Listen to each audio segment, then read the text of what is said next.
And I'm sure you didn't boo any of your teammates. I'm sure you were cheering loudly for them that day. Yeah, that goes back to the intimacy. I didn't say, I yelled at Aquino, like I said hello, and I didn't say it too loudly. And he turned around and waved back at me.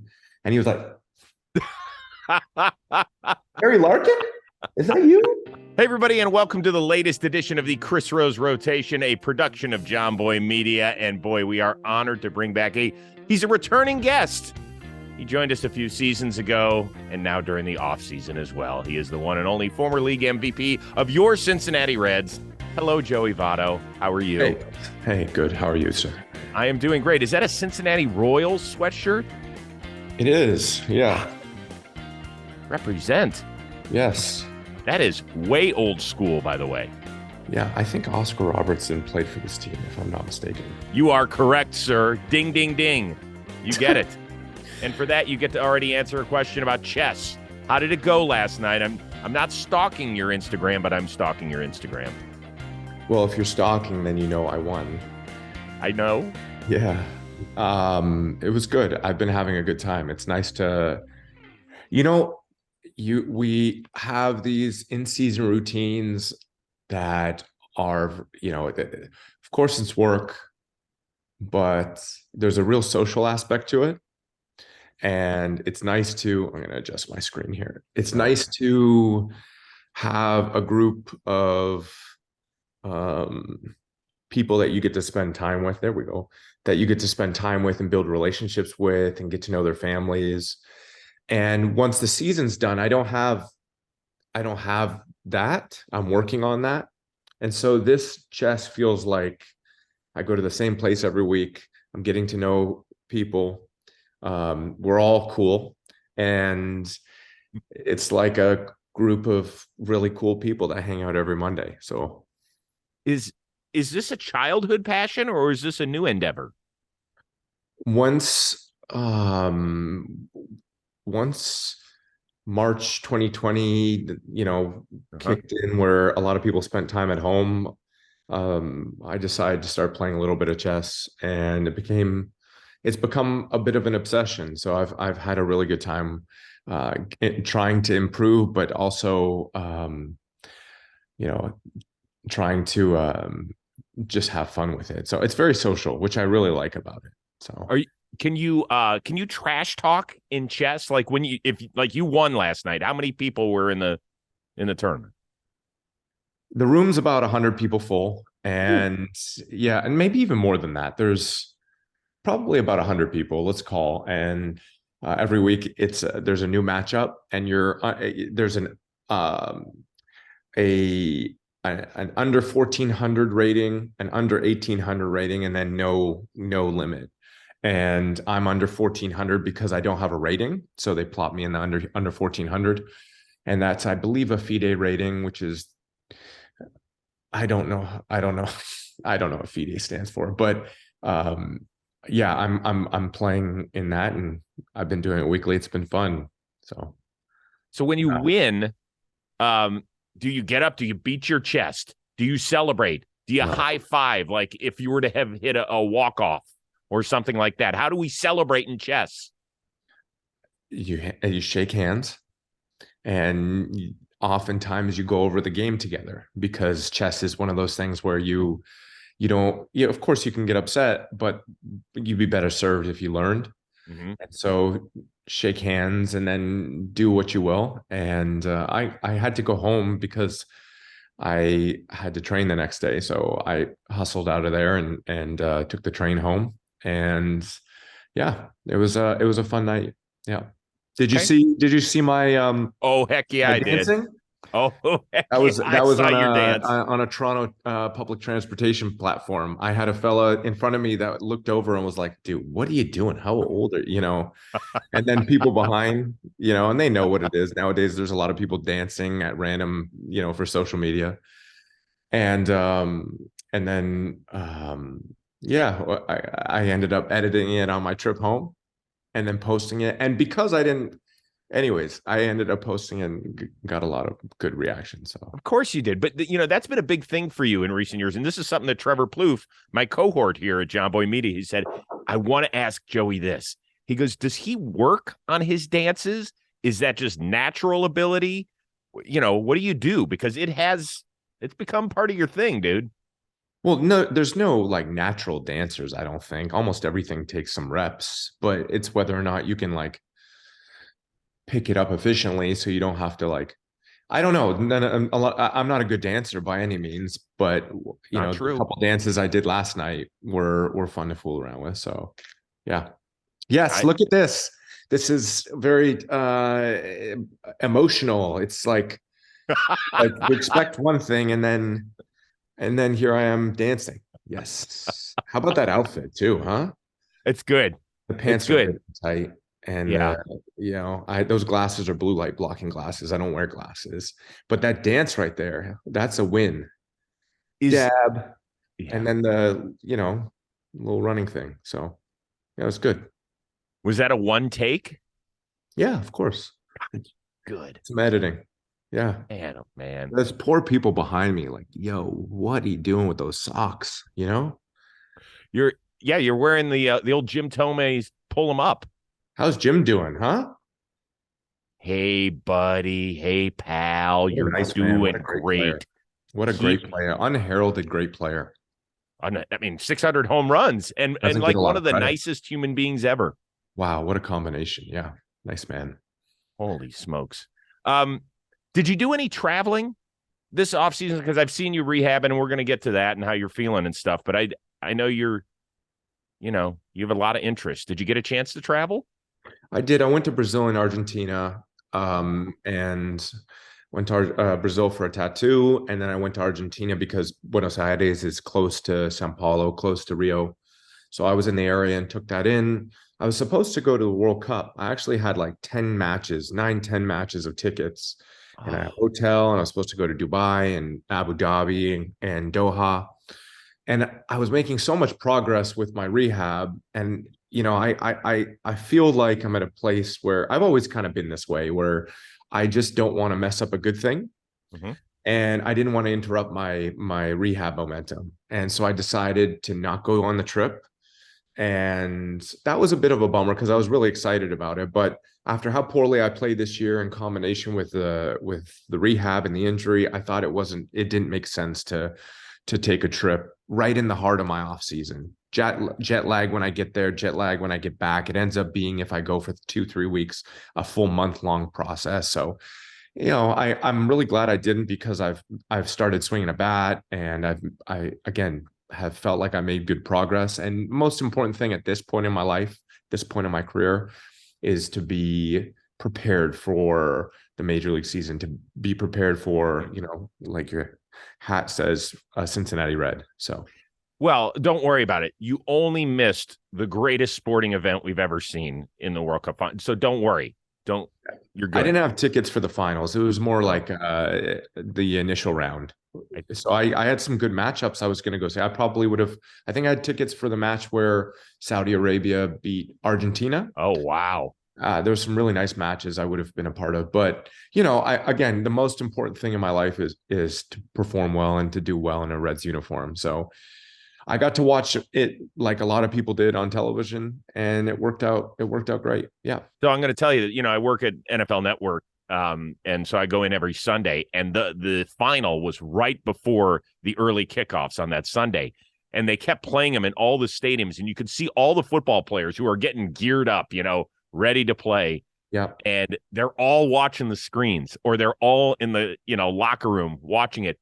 As a fellow professional athlete, did you have nerves for those guys? How did you watch it differently maybe than us regular fans?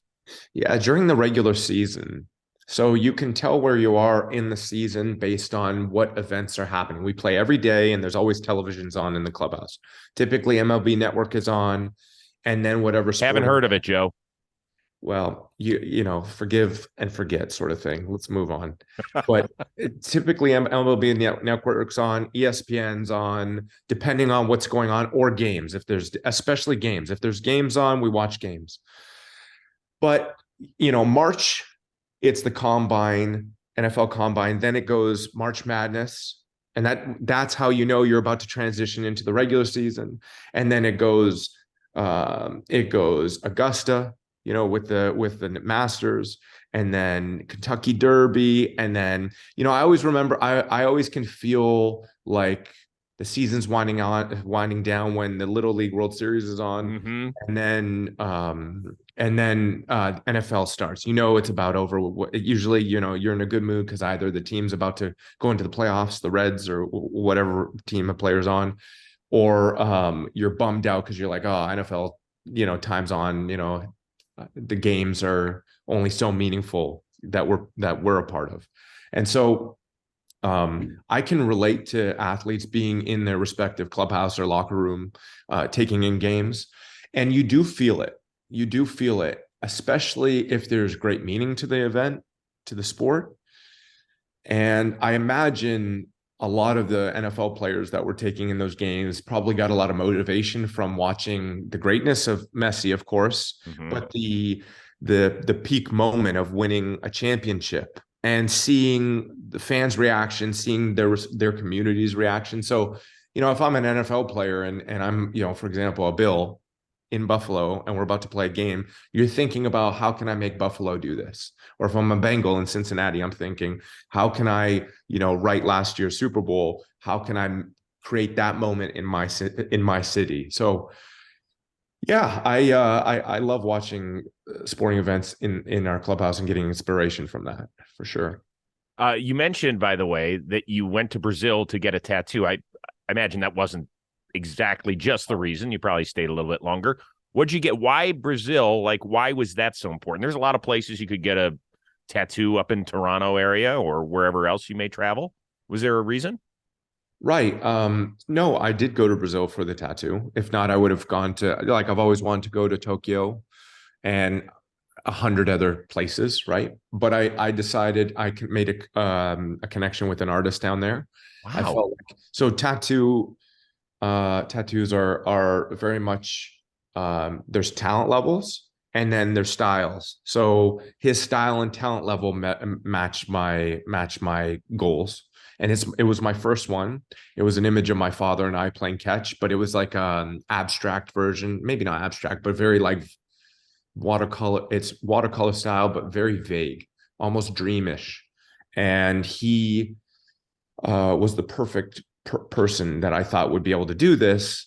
And he just so happened to be in Sao Paulo. Well, it's a long way, so like a 12-hour trip from Yeah, Toronto or from Cincinnati, but it was worth it. And I'm glad I did. And I thought he did an excellent job. that's wonderful. So, You were a teenager when you lost your father, correct? my rookie year as a Oh, major it league was player. okay. It was a Yeah, little bit yeah, I later. was 24. Yeah. Okay. Yeah. How emotional was it when you were getting the tattoo? Right. It was because I felt like so my father had a tattoo on his left arm also. And I at that time, I think when he got his tattoo, it was less common for people to get tattoos. Mm-hmm. And I ended up getting mine in the same spot. And so as far as emotion, I was more emotional because, I'm 39 making such a major commitment. And I'd never done it before. And I think it was like you didn't want buyer's remorse or to be regretful. And that's what part of the reason why I want to go with someone that was like so talented, and that way I could trust him or her. And so I was very nervous beforehand, very apprehensive to the point where I was like, I didn't want to leave and I didn't not want to get it, but I was like, you're like Mm-hmm. hesitant. And I thought he did a beautiful job. And I thought it was like, like without sharing too much, there's my father and I used to play catch almost every day from about the age of 9 or 10 years old till 13 years old. And he wanted me to be a pitcher. And so he would get in his crouch and I'd throw, and eventually I started throwing harder. And we'd work on other pitches. And I just remember I remember how proud he was when I'd hit the mitt, like be accurate, right? And so in this tattoo, he's holding his mitt up. Mm-hmm. And when my father died and we were burying him, there were white butterflies that were floating around. And the very first game I came back and was on the field, there was a white butterfly that landed on my shoulder, right?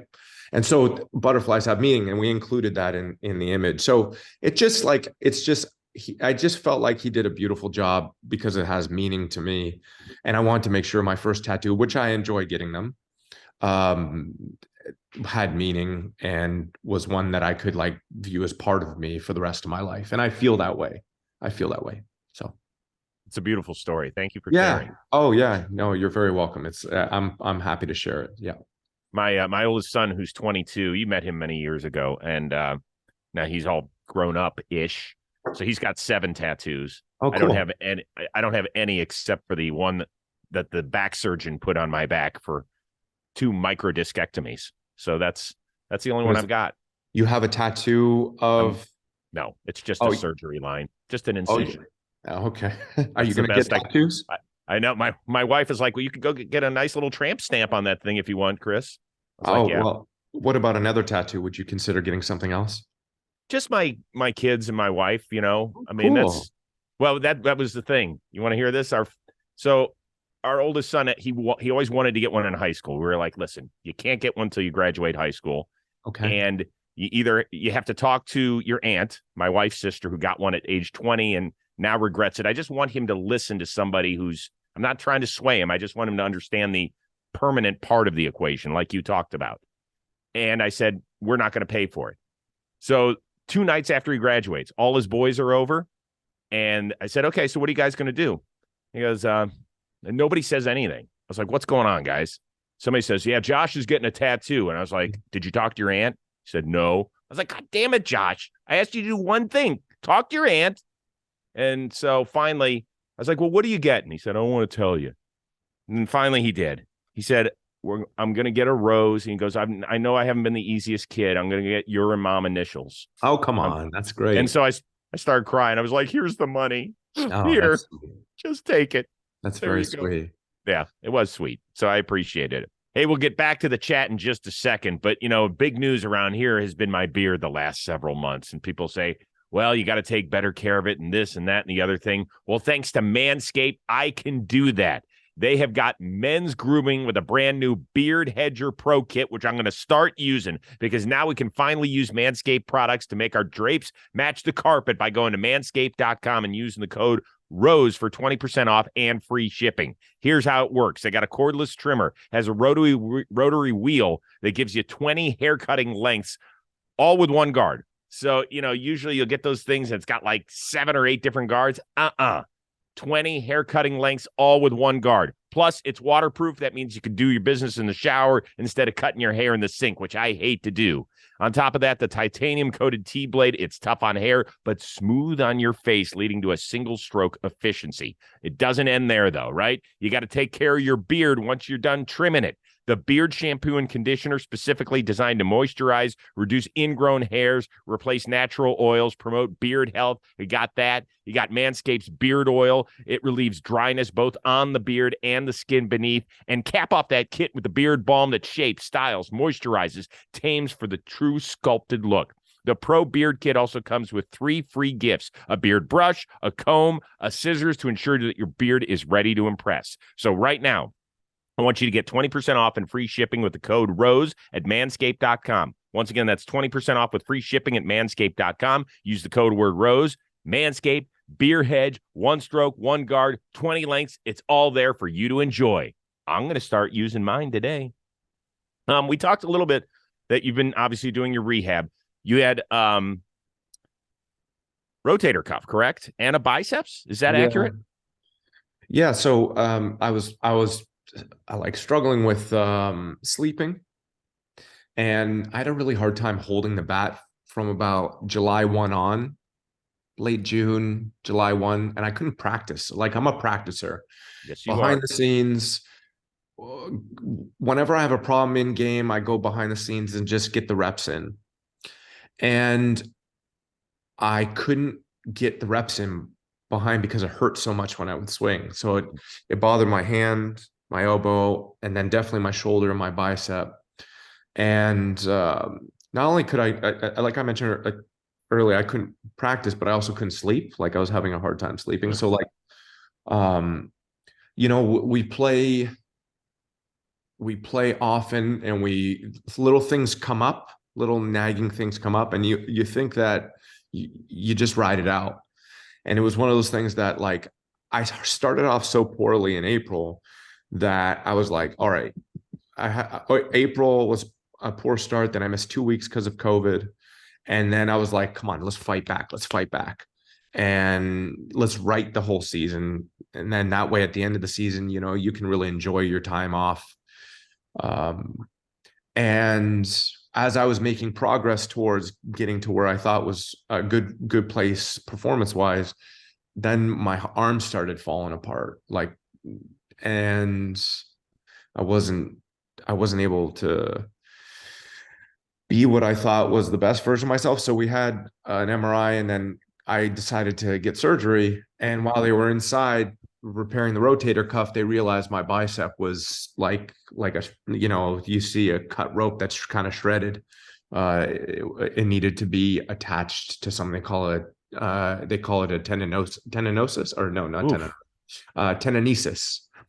And yeah, I'm glad that I did it, because I didn't realize how much pain I was in at the time and how much it was affecting my performance. So Yeah.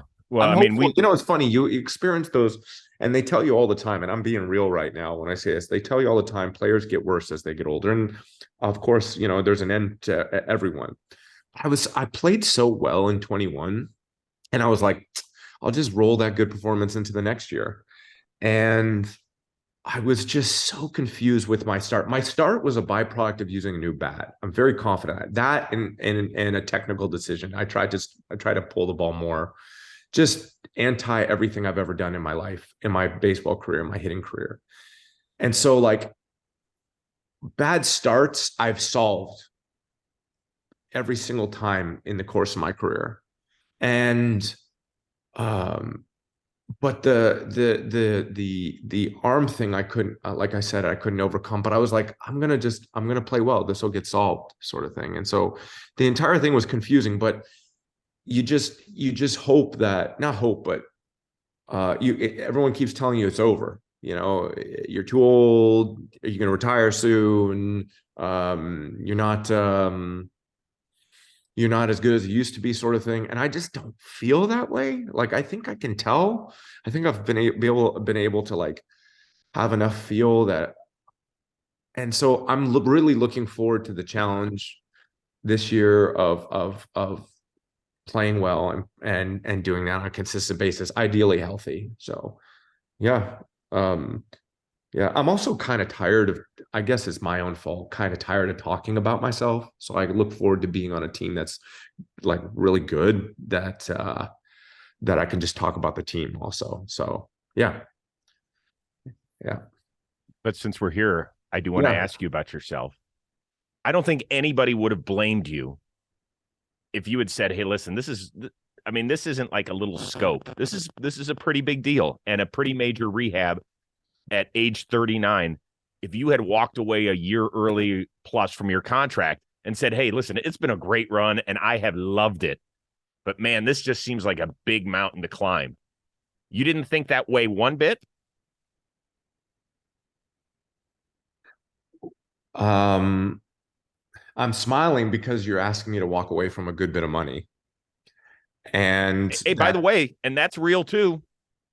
So, I don't want to do that. Okay. But that wouldn't be the reason why I would stay. The reason why I would want to stay is because I like the challenge, and the idea of coming back from something that I thought was coming back from something that I thought was an interference to my typical level of performance, appeals to me. Since the surgery, I've had a lot of free time, and I'm so grateful. I feel so fortunate that I'm able to do what I do what I love, because this is what I've chosen, or what's chosen me, and I'm thankful that I get to take on a craft live a passion that is like right in the sweet spot of like me as a person. So like I'm probably like I'm like I love the individual part of our job. I love the team part of our job. I love being social, but I like concentrating on my own project. I'm about the right size of a hitter, not to say there's of course Altuve and Aaron Judge, but I feel like, I'm a good size. Um, I don't know. I never once did I think about walking away. It doesn't. I'm just not there yet. It would feel like I'd be tapping out. I was messaging some teammates of mine, ex and current, while I was like right before I decided to take take the route towards the surgery. And I was like, I'm gonna fight through this sort of thing. And then when it was like consistently affecting my sleep, where I couldn't sleep through the night, I was like, how it's so hard to play every day if you're not capable of recovering. So, took the MRI step and then took the surgery step. So I was fortunate to have really good guidance from good doctors, I think. So That's good. I am the last 5 to 7 years, I have watched you very closely on the field. I mean, obviously, your talent is one thing. I'm talking about your demeanor. mm-hmm. You have become one of the fan favorites of baseball. Your interaction with fans, you have a constant smile on your face, it feels like. Was that a cognizant change for you at some point? Because it felt like you were striving for perfection for so long. It felt like maybe you couldn't enjoy and perfect your craft at the same time. Am I reading that wrong? I think it was partly, I wanted to be a good player, and I wanted to reach my potential. But honestly, when I signed that longer contract, I felt like a lot of pressure I felt a lot of pressure to perform and to live up to it.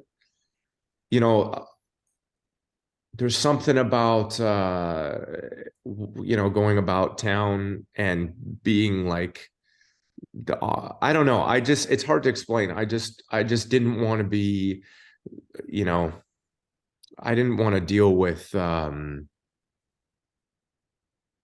sort of like I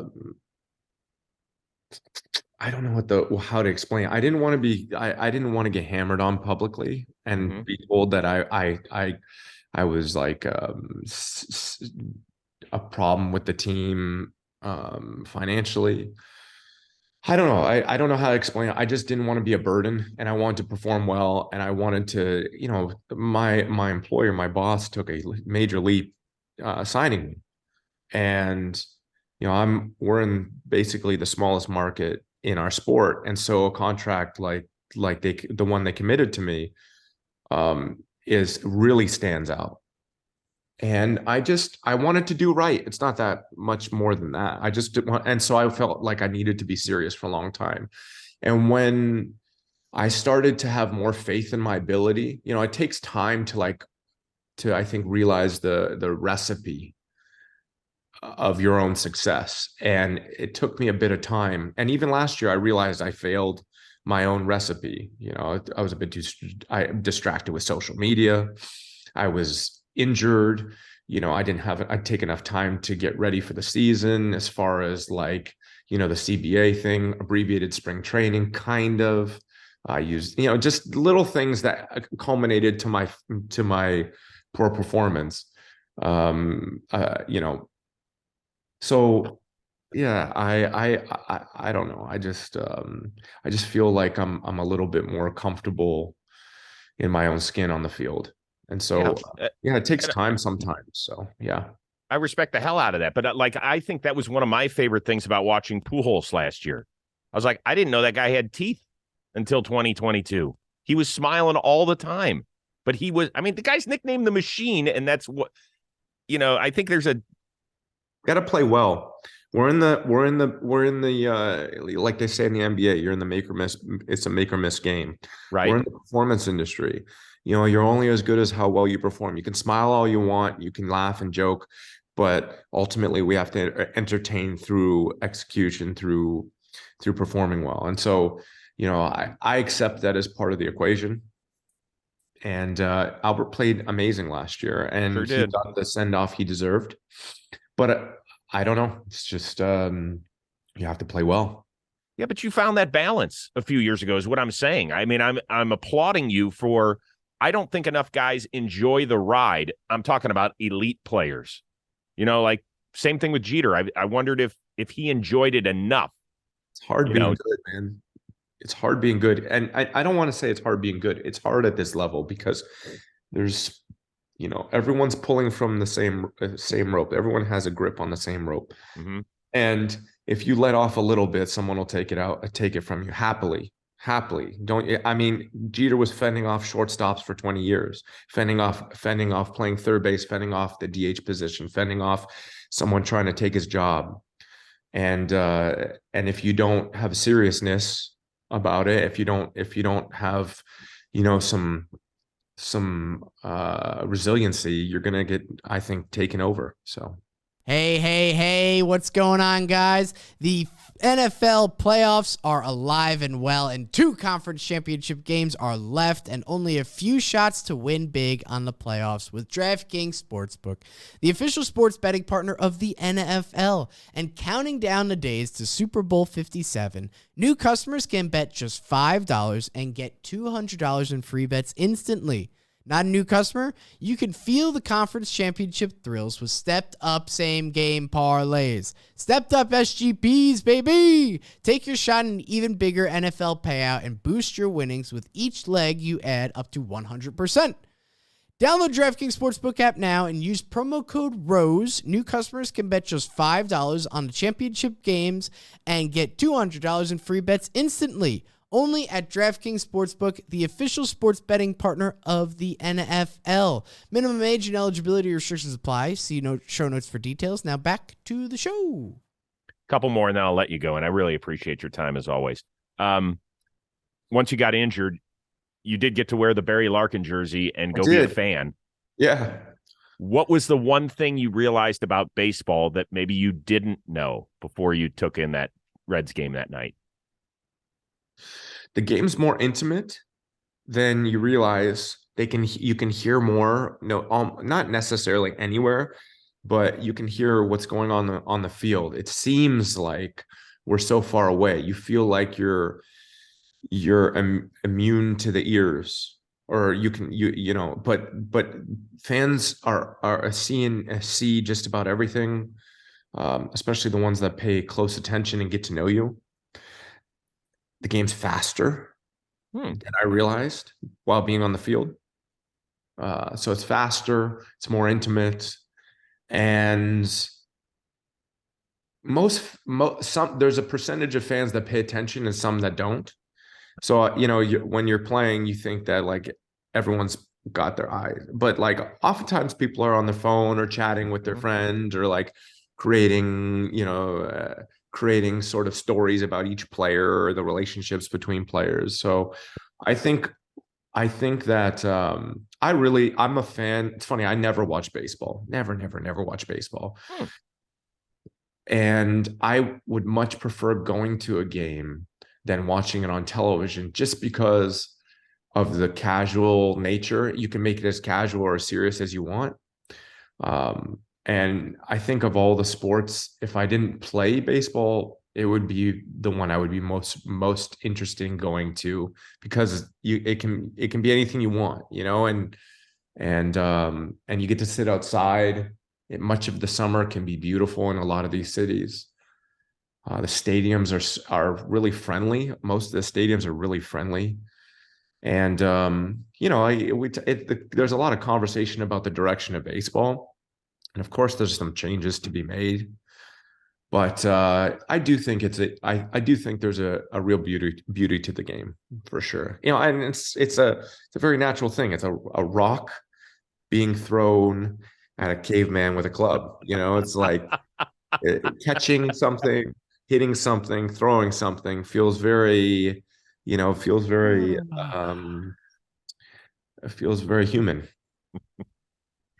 Oh man, and I'm sure you didn't boo any of your teammates. I'm sure you were cheering loudly for them that day. Yeah, that goes back to the intimacy. I didn't say, I yelled at Aquino, like I said hello, and I didn't say it too loudly. And he turned around and waved back at me, and he was like,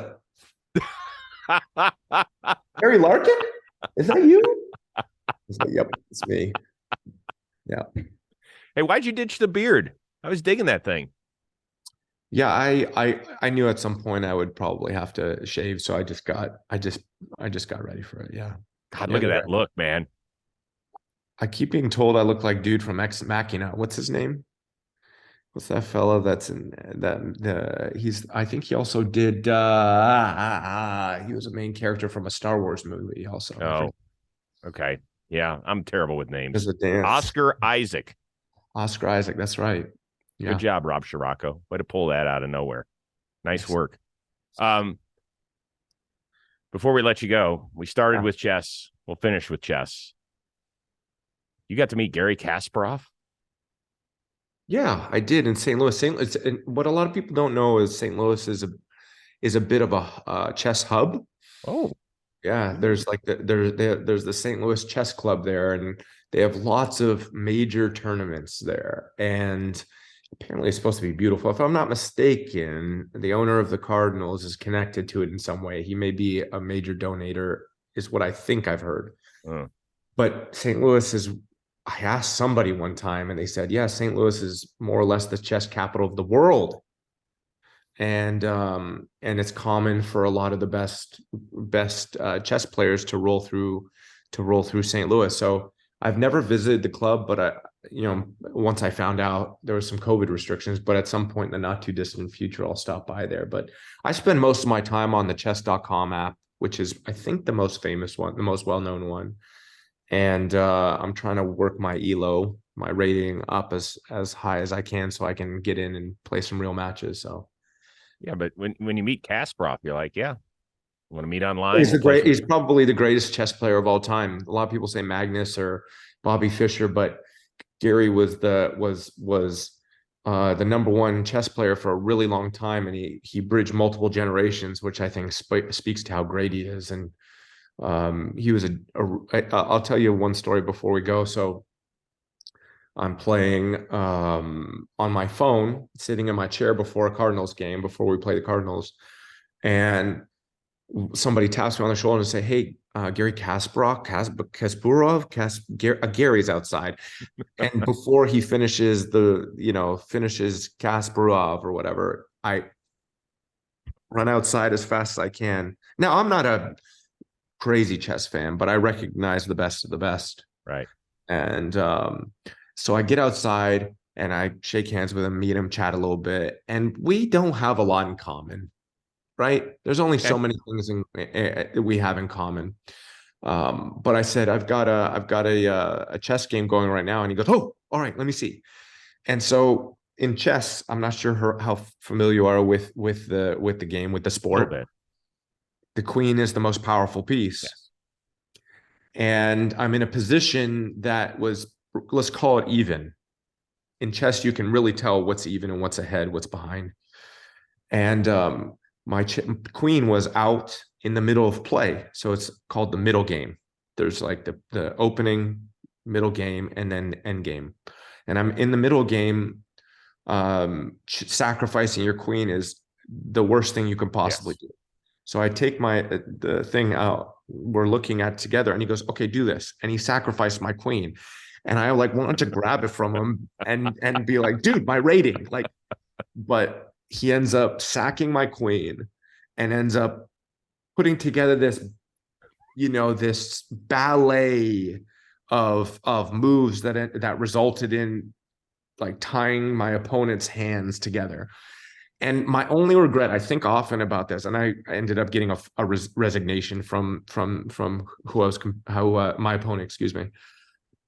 The only thing I regret in the chat is not saying, "You don't realize who just beat you." The satisfaction I think my opponent would have got, hell yes. You don't realize you just got beat by Gary Kasparov. This is a special moment for you. Please consider keeping this game for the rest of your life. You played Gary Kasparov.